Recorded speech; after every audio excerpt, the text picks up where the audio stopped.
360 degrees updates చూద్దాం. 2047 నాటికి ప్రపంచ దేశాల్లో భారత్ ప్రథమ స్థానంలో ఉంటుందని, అందులో ఏపీ నెంబర్ 1 గా ఉంటుందని సీఎం చంద్రబాబు పేర్కొన్నారు. నెల్లూరు జిల్లాలో నందగోకులం లైఫ్ స్కూల్ను ప్రారంభించిన అనంతరం Vishwasamudra bio energy ethanol plant కు సీఎం శ్రీకారం చుట్టారు. సమాజం వల్ల పైకి వచ్చిన ప్రతి ఒక్కరూ సమాజానికి తిరిగి ఇవ్వాలన్నారు. బొగ్గు, నీరు, సోలార్, గాలితో విద్యుత్ ఉత్పత్తి చేయగా ప్రస్తుతం ఎద్దులతో విద్యుత్ ఉత్పత్తి చేయడం ఇదే తొలిసారి అని ముఖ్యమంత్రి చంద్రబాబు అన్నారు. విశ్వసముద్ర ప్రాజెక్టులను ప్రారంభించడం సంతోషంగా ఉందని సీఎం చంద్రబాబు తెలిపారు. వినూత్న ప్రయోగాలతో 3 ప్రాజెక్టులను నెలకొల్పారని కొనియాడారు.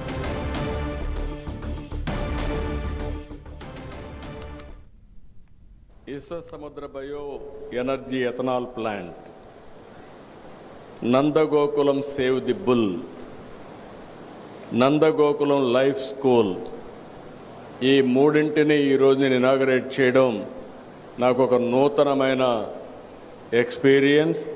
ఎథనాల్ తయారు చేస్తున్నారు.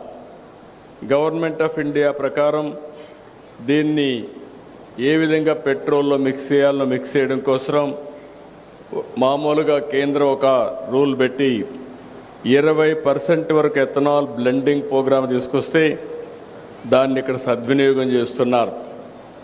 దీనివల్ల రైతులకు మెరుగైనటువంటి ఆదాయం వచ్చే పరిస్థితి వస్తుంది.